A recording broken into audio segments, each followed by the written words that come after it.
You can tell I'm about to talk business because obviously all the props are set up. The screen's actually blank right now because there's no point in me looking at the screen while I was talking to you. It's just silly. This actually is everything to do with online coaching, but not specifically what I want to talk about today. What I want to talk about today is my style of coaching. So you've seen plenty of my posts now where I know that I look like a bodybuilder. And I think there's been a misconception that I want to work with bodybuilders because of how I look. Couldn't be further from the truth. I don't want to work with bodybuilders. I want to work with non-bodybuilders, people who don't want to compete, people who never want to get on stage, people who never want to do a prep. I don't want to work with bodybuilders because I don't enjoy working with bodybuilders because it's not really an enjoyable experience where I get much more satisfaction helping somebody transform their entire life, not just get ready for 2 minutes on a bodybuilding stage. And I get much more enjoyment day to day working with people who are, especially, so you got bodybuilders at the arse end for prep who just aren't fun to be around. I know this because I know I'm not the greatest person to be around, and I've got plenty of friends and people in the gym who you can tell when they're up towards the end of a prep because there's not much going on. And I don't want that. I want to work with people who do have stuff going on. Sure, diet phases can be prolonged. You can get down to really, really low level of body fat, but it's not going to be your whole personality. It's not going to be your whole identity. It's because you're not trying to fit a bodybuilder's criteria for a judging panel. You're trying to be the best version of you. And the best version of you involves being you, surprisingly. And I encourage that as much as I can. So I think I couldn't make it any more clearer that I don't want to work with bodybuilders.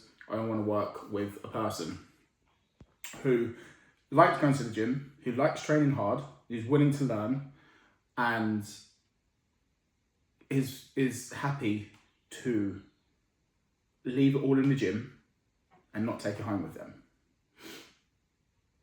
So how do I coach people to do that? I really do believe you get the most from the least. So I will teach you, explain, even show you exactly how I want you to train and why I want you to train like that. I want you to have the most out of the least amount of time in the gym. I don't want you spending hours in the gym floor at all. Far from it. I'd say most sessions for my clients, maybe except legs, especially if you're one of the stronger guys, it takes less than an hour.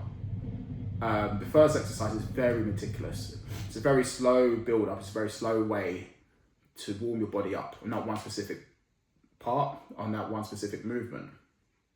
So once you've done that and you're fully warmed up on that, the rest of the session goes by very quickly. So you don't really need to accumulate loads of reps doing warm-up sets. You literally only need to do a few reps to slowly build your way back up to a working set. After the first exercise is done, there's 2 working sets on everything. Your top set and your back off set. Top set's your heaviest set, you take off 20% and that's your back off set weight. That way, you will always progress. Either you'll get more reps on your top set weight, or you will do more weight because you hit the top end of rep range of the previous session. You will always, always, always progress. And typically speaking, let's say we're doing chest for argument's sake. First exercise would be a pec deck. You'll start off incredibly light for like 25 reps. Increase the weight a bit more for 20 reps. Increase the weight again for 15 reps. Increase the weight again for 10 reps. Then from there, we should be near enough our working weight where you should fail between 8 to 10 reps. Let's say you put the next weight down. You're doing 3 or 4 reps. It feels easy. Stop there. Increase the weight again until you get to a weight where you know you're going to struggle to get to the 8th rep. I don't want you to do 3 or 4 and then stop because it's too heavy. You fucked it. Just slowly increase it until you get to the stage where you cannot do any more than 10 reps. So anywhere between 8 to 10 failure, perfect. Your chest is now warm. It's warmed up. It cannot get any warmer. And the next one, let's say it's an incline press. Let's say you do it on a Swift machine. You put a plate on each side, couple of reps, just to feel the movement, all good. Get the bench up in the right place. You put another plate on each side, couple of reps, again, getting warmed up, getting heavier, And let's say your top set weight is 3 plates aside. Well, you're ready to go. Your chest can't get you the warmer. You're used to the movement. Put 3 plates aside on. Anywhere between 6 to 10 reps is our failure point. Let's say this session you get 7. That's cool. Then you take off 20% of that. So that'll be 50 each side, or 47.5 if you want to be specific. And you go to failure. You go to absolute failure on your second set. I don't care if it's 5 or 15 reps. You could do it until you can't. You go until you can't. And that's the exercise done. Then there's the next exercise. You do exactly the same philosophy. It's a couple of warm-up reps, increasing the weight each time until you get to your working set. 20% off, back off set, bosh, you go again. And you do that for every exercise that's left on the session until you get to a new body part. So let's say we're doing chest and we're doing biceps. Biceps, first exercise, whatever it is, whatever it's programmed, you do it exactly the same way as a pec deck. Then after that, you carry on doing everything else the same as you did for the rest of the chest session from the incline press onwards. So that's that for that session. Following week, you do the same session again. You might look to increase the weight slightly on the pec deck because you've got to the 10th rep quite comfortably, or failed on the 10th rep comfortably so. That way, you increase the weight from the start. That way you've got heavier, that way you've progressed. Then you get to the incline. 3 plates aside the previous week, you did 7 reps. Well, today's target is to do 8 or plus. Let's say you get 9 reps this time. Great. Rest of the session, follow the same philosophy, trying to improve on weight or reps. The third week, do exactly the same again. Maybe you stick to the weight on the pec deck because you failed on the 9th rep, for example. Incline press, you get 10 reps. Finally, you hit rep range. That's perfect. Week 4, you put 3 plates on and maybe a 2.5 or a 5, and you hit 7 reps. You start the process all over again. That way you are always progressing no matter what. And that goes for every session, every body part. That's it. Simple. So when it comes to food, it of course depends on where you're at. If we are looking to lose body fat, you will be on a meal plan. You will be on a meal plan because there'll be no ambiguity, there'll be no mistakes, basically. The easier and smoother and more efficient you can drop body fat, the shorter time you'll be in a diet phase for. So if you could smash it out for 8, 10, 12 weeks, whatever it could be, and we reach our goal look or goal weight, perfect. It was just a small fraction of the time you have to sacrifice by sticking to the meal plan, and then the rewards speak for themselves. For a diet phase, as I say, meal plan, cardio, steps, they're the 3 variables that I will be in control of, and I will decide what needs to be done as and when they need to be done. I don't make changes for change's sake. Let's say we know what your maintenance is, because we've been working together for a few weeks. We find out what your maintenance is, and then we drop that down a little bit. So I know you're in a calorie deficit, and let's say you lose 2 kilo in the first week. Okay, well, I don't need to make any changes because you've lost 2 kilo. Just go again. Third week, you lose 1 kilo. Great, maybe more body fat drop. Let's go again. 4th week, it holds. So okay, now I need to make some changes. And I thought either drop some food, increase cardio, or increase steps. And that's just how we do things until we get to the look that we desire or the weight we desire. Now, there could be times where visually looking, you look flat, which means if you think of muscles as balloons, the balloons are just deflated.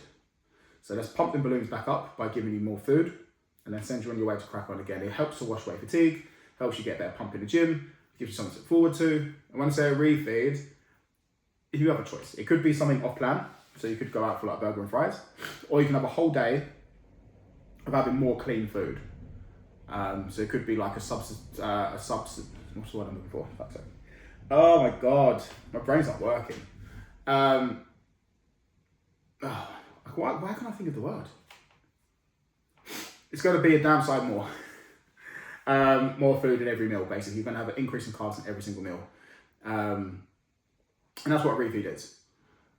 Personal preference. If you want to have a cheat meal or a refeed day, one of them will suffice. So it's not a problem. And that's largely how the practical side of coaching goes. Now, what I need from you, of course, is 100% effort. And I need you to fill in your daily check-in sheet. So actually, I am going to log on. I'm going to show you what a check-in sheet is. because I would like you to fill this out each day, because it gives me a massive billboard of how your week's been. So I'm not looking just at visuals, I'm also looking at ways to improve you in any which way or form. So it could be, as we can see here, energy levels, very, very important. You need to tell if your energy levels are starting to fall during the diet phase. That tells me that you might need a refeed, you might need a cheat meal, you need to kick up the arse, you need a refresh, basically. Your mental health, how your body's recovering, all of these are really, really important as well for the same reasons. You might need a bit of a refeed. Sleep, is your sleep compromised at all? If so, let me know why. If there's something on your mind, please do let me know, because mental health is a huge, huge aspect when it comes to my coaching. And there's anything I can help any client with in that department, I go out my way to make sure I do. Calories consumed, so you just write down training day or rest day, or the exact number of calories you consume, just because you might have gone slightly under or over one day if you was out and about and you couldn't quite get the right meal, so you've had to macro track for one certain meal. I'll touch on that later. But yeah, things like your digestion, how's that going? Your water intake, training session, what did you train? Did you improve? Because if you start stalling, again, that could be a sign that you need a refeed, or something's not quite right in what your execution is. Steps, cardio, were they completed? And then your body weight in kilos. That's basically it. At the bottom of the check-in sheet, there's notes. Anything you need to type in, so I can answer during the check-in. It's not a problem. But generally speaking, you'll have my mobile number. If there's anything pressing, you can just message me straight away. So I did speak about macro tracking for certain meals. So if I show you again an example of blank nutrition, here we go. So you would have 2 meal plans. You would have a training day and a rest day. Training day and rest day is obviously the days you train, they're the meals you eat. On the rest day, they're the ones you have. You have less calories on rest days. Training days, what are really important are your pre and post workout. Them meals you can eat only before you train and only after you train. All other meals you can eat at any time during the day in any order you like. Doesn't really matter. Pre and post are most important.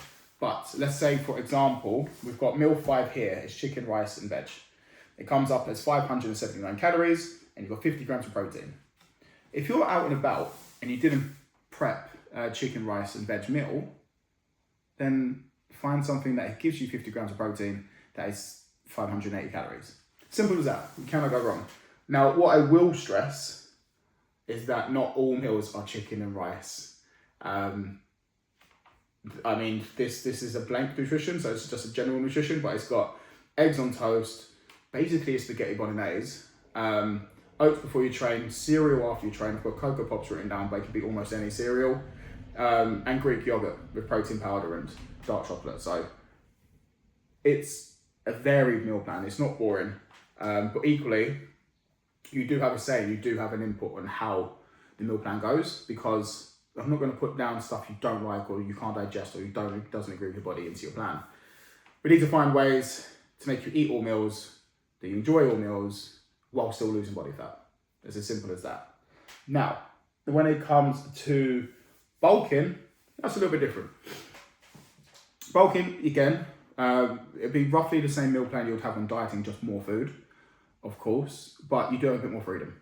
So if you wanted to macro track whilst bulking, that's not a problem, because all the meals here, as you can see, are broken down macros wise. So you've got your proteins, carbs, fats, total calories. If you wanted to macro track for some of your meals when you're bulking, that's cool, it's not a problem. Just do not go over the total calories and trying to hit the total protein markers. You do that, you can't go too far wrong. If you did want to stick to the meal plan, you'll definitely benefit from that much better in the long run, because your body's going to be basically become a machine and digesting it very well, and you'll be super productive and on the gym floor. But if you didn't want to, you wanted to have more variety, that's cool, go for it. And there'll be weekly cheat meals. So obviously, if you did have variety and your macro tracking everything, you could still probably go out to a restaurant, take the missus out, or order some pizza or something. You can still do it every week when you're bulking. It's absolutely not a problem. So one thing you will not be when your bulk of the knee is hungry. Now, we don't want to get you too big too quick, because then you don't become insulin sensitive anymore. We want to keep your insulin sensitivity. Once you're insulin resistant, you can't really grow muscle at a good rate. So yes, you will be fed. Yes, you won't be hungry, but no, you will not be gaining too much body fat, because I just won't allow it, because I want you to gain the most amount of muscle.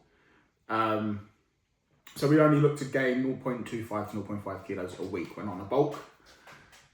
And we just keep doing that. And then once again, the body will level out. It will get used to the calories, then the food goes up. As simple as that. Whenever I do put food up, I'll have it set as a meal plan, in case you're on a meal plan, and I'll just increase the meals that I see fit. And then obviously the ones you tell me that you digest well, I can up them food quite quickly. They'll automatically update the total calories, protein, carbs and fats. So as long as you can still hit that with macro tracking, it's great. But if you ever get bored of macro tracking and you can't think of any meals anymore, then just go to the meal plan. It's safe. So it's always there for you whenever you need it, and you can't really fail if you're macro tracking or sticking to the meal plan. And how do we know all of this? Because this is exactly what my clients do. So if you are interested in being coached, learning how to train effectively and efficiently, and want to basically just take your physique to a level it's never been, then just send me a DM on my Insta, or reply to one of my emails if you're on my email list, or maybe even leave a comment on this video. We'll set up a call. We'll go through. In fact, I can show an example of a call that I had recently with a new client, and it's quite ridiculous. So as you can see here, this was his training split that he'd done before training with me. He told me his daily steps. We've kind of figured out where it was going quite wrong, so he wants to be on a cut. Told me his daily nutrition as to what he was doing before working with me. And what his general day-to-day is as well. As in, like, when he's in the office, when he's working from home, how we can utilize those days to the best of our advantage as well. He told me, like I say, his training split that he's been doing. So I did do that for him, but tweaked it in a way that I want him to train in a certain way while still doing a lot of the stuff that he was already doing. Basically, just for him specifically, introduce pre-exhausting and up to his rep range where he was before. And that's largely it.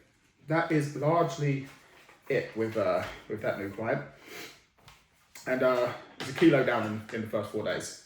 And we haven't even really got started because he put himself on a deload last week. So this is the first full week working at 100%. And I'm very, very excited to see how things go with him, as I would be with any potential new client. So if that does interest you, we'll sit down, we'll have a call on here, via Zoom or WhatsApp, and we'll honestly, most of the time we just chat shit.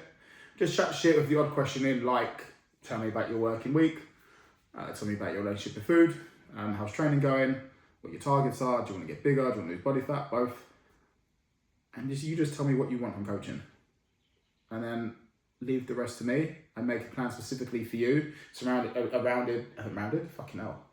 specifically for you around everything that we spoke about during the call. And I send that over, we'll go through it. Any little changes that need to happen, will happen straight away. We'll make it live on the second call. And anything you need explaining or any exercise you don't understand, I'll send over a video of me doing said exercise.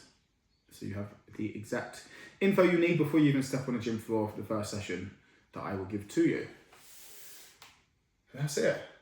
That is my coaching style. That is the people I want to coach. If any of this interests you, let me know and we'll set up a call straight away.